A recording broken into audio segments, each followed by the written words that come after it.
Laugin Jack. Un buen día de verano, mi hijo de 5 años de edad, James, jugaba en el patio trasero de la casa. James siempre había sido un chico tranquilo, jugaba por sí mismo sobre todo, nunca tuvo muchos amigos, pero él siempre ha tenido una imaginación salvaje. Yo estaba en la cocina, dándole de comer a nuestro perro, cuando escuché algo que sonaba como James, hablando con alguien en el patio trasero. No estoy segura de a quién le podría estar hablando, podría haber hecho un amigo. Al ser una madre soltera es difícil para mí mantener siempre un ojo en mi hijo, así que decidí salir a la calle y ver cómo estaba. Cuando entré en el patio trasero estaba un poco confusa, ya que James era la única persona allí. ¿Se refería a sí mismo? Juraría que oí otra voz. En ese instante, lo llamé. Él entró y se sentó en la mesa de la cocina, porque era la hora del almuerzo, así que decidí hacerle un sándwich de pavo. ¿Con quién estabas hablando por ahí?, le pregunté. James levantó la mirada por un momento. Estaba jugando con mi nuevo amigo, dijo sonriendo. Le serví un poco de leche y seguí preguntándole. ¿Tu amigo tiene un nombre? ¿Por qué no le preguntas si quiere comer con nosotros? James me miró por un momento antes de responder. Su nombre es Laugin Jack. Yo retrocedí un poco por lo que había dicho. Ah, sí. Es un nombre extraño. ¿Cómo es tu amigo?, le pregunté un poco confundida. Es un payaso, tiene el pelo largo y una gran nariz, unos brazos largos y grandes pantalones, con calcetines a rayas y siempre sonríe. Me di cuenta que mi hijo estaba hablando de un amigo imaginario. Supuse que para los chicos de su edad era normal tener amigos imaginarios, sobre todo si no había muchos reales con los que jugar. Pensé que solo era una fase. El resto del día transcurrió como de costumbre, y se fue haciendo tarde, así que puse James a la cama. Yo lo metí adentro, le di un beso, y me aseguré de encender sus lámparas de noche, antes de cerrar la puerta. Estaba muy cansada, así que me decidí a ir a la cama poco después. Es más, misma noche tuve una pesadilla horrible. Estaba todo oscuro, me encontraba en una especie de parque de atracciones en muy mal estado. Tenía mucho miedo, corría a través de un campo interminable de tiendas de campaña vacías, y algunas chozas de juego. Todo el lugar tenía un aspecto horrible, era todo blanco y negro, habían peluches colgados de sogas en las cabañas de juego, todos con sonrisas de enfermos cosidas en sus rostros. Se sentía como que si todo el parque estuviera mirándome a mí, a pesar de que no había nadie a la vista. Entonces, de repente, empecé a oír levemente los sonidos del pop goes de Weasel, se estaban reproduciendo en un boteón que se hizo eco a través del parque. Me no quise. Seguí su melodía a la carpa de circo, casi en trance, incapaz de evitar que mis piernas se muevan hacia adelante. Era completamente negro, la única luz provenía de un solo proyector que brillaba en el centro de la gran carpa. Mientras caminaba hacia la luz de la música más lenta, le encontré cantando, incapaz de detener todo el zapatero del banco. El mono persiguió a la comadreja. El mono pensó que buena diversión. Pop de Weasel. La música se detuvo justo antes de su culminación, y de repente disparó las luces encendidas. La intensidad de las luces me dejó prácticamente ciega, lo único que podía ver era una pequeña silueta oscura que venía hacia mí, luego apareció otra, y otra, y otra. Había decenas de ellas. No podía moverme, mis piernas se congelaron, lo único que podía hacer era ver cómo esas siluetas inquietantes se me acercaban lentamente. A medida que se acercaban pude ver que eran niños. Mientras miraba a cada uno de ellos me di cuenta de que todos eran horriblemente desfigurados y mutilados. Algunos tenían cortes por todo el cuerpo, otros fueron gravemente quemados, y otros tenían sus miembros mutilados, incluso los ojos. Los niños me envolvían, arañando mi carne, me arrastraron a la tierra, y me desgarraban mi interior. A medida que los niños me destrozaban y me desvanecían, todo lo que podía oír era una risa, una horrible y malvada risa. Me desperté a la mañana siguiente, en un sudor frío. Después de tomar unas cuantas respiraciones profundas miré y vi que algunas de las figuras de acción de James me miraban a la cara desde mi mesita de noche. Suspiré, James probablemente se había despertado temprano y puso sus juguetes aquí, pensé. Recogí sus juguetes y me dirigí a la habitación de James. Sin embargo, cuando abrí la puerta, James estaba profundamente dormido. Me encogí de hombros, coloqué los juguetes de nuevo en su caja, y me dirigí a la sala de estar. Un poco más tarde James se despertó y le hice el desayuno. Él estaba tranquilo y parecía un poco aturdido, quizá no dormía bien, tampoco. Decidí preguntarle sobre los juguetes. James, ¿pusiste los juguetes en la habitación de mamá esta mañana? Sus ojos se alzaron hacia mí por un momento y rápidamente miró hacia abajo a su cereal. La Hugging Jack lo hizo. Un poco enojada le respondí, bueno, dile Jack que mantenga sus juguetes en su habitación. James asintió y terminó su desayuno, luego decidió ir a jugar en el patio trasero. Cosplay basado en el creepypasta. La Hugging Jack. Fui a relajarme en la sala de estar y me quedé dormida. Al despertar un par de horas más tarde me dije a mí misma nerviosa: mierda, tengo que ver a James. Estaba un poco preocupada, había pasado más de 2 horas sin saber de él. Fui al patio trasero, pero James no estaba allí. Estaba muy nerviosa, así que gritando comencé a llamarlo. James, James, ¿dónde estás? En ese momento oí una pequeña risa proveniente del patio delantero. Salí corriendo por la puerta hacia el frente de la casa. James estaba sentado en la acera. Di un suspiro de alivio y me acerqué a él. James, ¿cuántas veces te he dicho que te quedaras en el patio trasero? Espera, ¿qué estás comiendo? James me miró y luego se metió la mano en el bolsillo, sacó muchos caramelos de todos los colores. Eso me puso aún más nerviosa. Le pregunté a James, ¿quién te dio los dulces? James me miró, sin hablar. James, por favor, dile a mamá quién te dio los dulces. James bajó la cabeza y dijo, la Hugging Jack, él me los dio. Mi corazón se hundió, me arrodillé a mirarlo a los ojos. James, he tenido suficiente de este Hugging Jack, maldita sea, él no es real. Ahora bien, esta es una situación muy grave y necesito saber quién te dio esos caramelos. Podía ver los ojos de mi hijo, total honestidad, pero mamá, Jack me dio los dulces. Cerré los ojos, respiré hondo. Sabía que James nunca me mentiría, pero lo que me estaba diciendo era imposible. Hice que escupa el caramelo y mientras desechaba el resto, pensaba, James parece estar bien, tal vez estoy exagerando, después de todo lo podría haber conseguido de Tom y Linda, los vecinos de al lado, o del señor Walker que pasaba por la calle. De cualquier manera voy a tener que tener un mejor control sobre mi hijo. Esa noche puse James a la cama como de costumbre, y me acosté temprano. De repente me despertó un fuerte ruido procedente de la cocina. Salté de la cama y corrí escaleras abajo.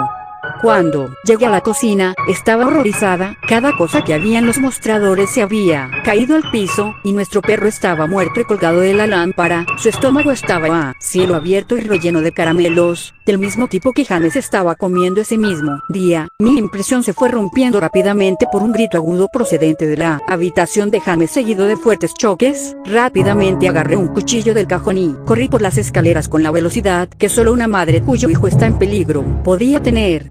Entré por la puerta rápidamente y encendí las luces. Todo en la habitación había sido golpeado y tirado al piso. Mi pobre hijo estaba en su cama llorando y temblando de miedo. Lo recogí y salí corriendo de la casa para ir al lado, a la casa de Tom y Linda. Afortunadamente ellos aún estaban despiertos. Me dejaron usar el teléfono y llamé a la policía. No tardaron mucho en llegar. Le expliqué lo que había sucedido y me miraron como si estuviese loca. Registraron la casa, pero lo único que encontraron fue a nuestro perro muerto y 2 habitaciones destrozadas. El oficial me dijo que probablemente alguien había entrado en la casa y que había hecho lo correcto antes de hacer una salida rápida. Cuando se enteraron que subía por las escaleras, yo sabía que no era cierto. Todas las puertas estaban cerradas y ninguna de las ventanas estaban abiertas. Lo que estaba en mi casa no vino de afuera, eso estaba en mi casa. Al día siguiente, James se quedó dentro. Yo no quería que se fuera de mi vista. Entré en el garaje y me encontré el monitor con que vigilaba a James cuando era bebé. Lo coloqué en su habitación y el otro en mi mesita de luz, pensando que si algo entra en su habitación esta noche, iba a ser capaz de escucharlo. Fui a la cocina, tomé el cuchillo más grande del cajón y lo puse en mi mesita de noche al lado del monitor. Amigo imaginario, no voy a dejar que nada dañe a mi hijo. Muy pronto llegó la noche. Coloqué a James en la cama. Él tenía mucho miedo, decía que Jack vendría por él, pero yo le prometí que no iba a dejar que le pase nada. Le di un beso de buenas noches y antes de cerrar la puerta le susurré buenas noches, James, te amo. Traté de mantenerme despierta todo el tiempo que pude, pero después de unas horas me sentí demasiado cansada. Mi bebé estaba seguro en su cuarto y necesitaba dormir. Justo cuando puse mi cabeza en la almohada, escuché un ruido suave en el monitor de bebé que había puesto en mi mesita de noche. Al principio sonaba como interferencia, como el tipo de sonido que el radio haría. Luego se convirtió en un suave gemido. Pensé, es James, dormido. Luego lo escuché, la horrible risa de mi pesadilla. Salté de la cama y agarré rápidamente el cuchillo y corrí a la habitación de James. Probé el interruptor de la luz, pero no anduvo. Di un paso y pude sentir un espeso líquido caliente en mis pies. De repente la luz del cuarto de James encendió y pude ver con horror absoluto lo que estaba enfrente de mí. El cuerpo de James fue clavado en la pared, lo perforaron a través de las uñas de sus manos y pies. Su pecho estaba cortado y abierto, sus órganos colgaban hasta el suelo. Sus ojos y su lengua se habían retirado junto con la mayoría de sus dientes. Estaba perturbada y mis ojos se inundaron de lágrimas, casi no podía creer que era mi bebé. Entonces oí de nuevo el suave gemido desesperado, grité fuertemente. James, todavía estás vivo. Mi bebé, en tanto dolor apenas se aferra a la vida, corría fuera del cuarto y vomité en el suelo, pero mi enfermedad fue interrumpida por una carcajada grotesca que venía detrás de mí. Me di la vuelta al mismo tiempo que me limpiaba la boca con mi mano. Luego desde las sombras surgió el demonio responsable de todo este horror. Yo quedé sin habla, era la Ouija Jack. Su piel blanca y el pelo del fantasma negro colgaban hasta los hombros. Penetrantes ojos blancos rodeados por anillos de color negro oscuro. Y unas despeinadas plumas en los hombros. Su sonrisa torcida reveló una hilera de afilados dientes blancos. Su piel no se parecía a la piel en absoluto, que casi parecía de goma o plástico. Vestía un traje blanco y negro irregular como un payaso con camisa de manga larga y calcetines a rayas. Su cuerpo era grotesco, sus largos brazos colgando más allá de su cintura y la forma en que estaba a punto le daban un aspecto casi sinuoso, como un muñeco de trapo. Dejó escapar una risa repugnante como para hacerme saber que estaba contento con mi reacción a su trabajo. Él se dio la vuelta lentamente delante de James y comenzó a reír aún más al horrible que había hecho a mi hijo. Eso fue suficiente para sacudirme de terror, y le dije: aléjate de James, hijo de puta. Corrí al monstruo, levantando el cuchillo por encima de mi cabeza, y lo apuñalé, pero tan pronto como el cuchillo le tocó desapareció en una nube de humo negro. El cuchillo pasó a través de James y lo perforó. El corazón de James seguía latiendo, salpicando su sangre caliente en mi cara. No, ¿qué he hecho? Mi bebé, mi corazón. Maté a mi bebé. Inmediatamente me caí de rodillas. Podía oír las sirenas en la distancia cada vez más fuerte. Mi hijo, mi bebé, mi dulce bebé. Le prometí que mamá lo protegería, pero fallé. Lo siento, James, lo siento mucho. Estallando en llanto arrodillada frente a lo que aún era el cuerpo de mi hijo. La policía no tardó en llegar a encontrarme frente a mi hijo, todavía empuñando el cuchillo cubierto de la sangre de mi pobre retoño. El juicio fue corto, me culparon del asesinato de mi hijo y me declararon loca. Me pusieron en la casa Firopoulos, para criminales dementes, donde he estado durante los últimos 2 meses. No está malo aquí, la única razón por la que estoy despierta es porque alguien está tocando Pop Goes de Weasel fuera de mi ventana, todos los días, por Te invito a que se suscriban y adiós.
invito a que se suscriban y adiós.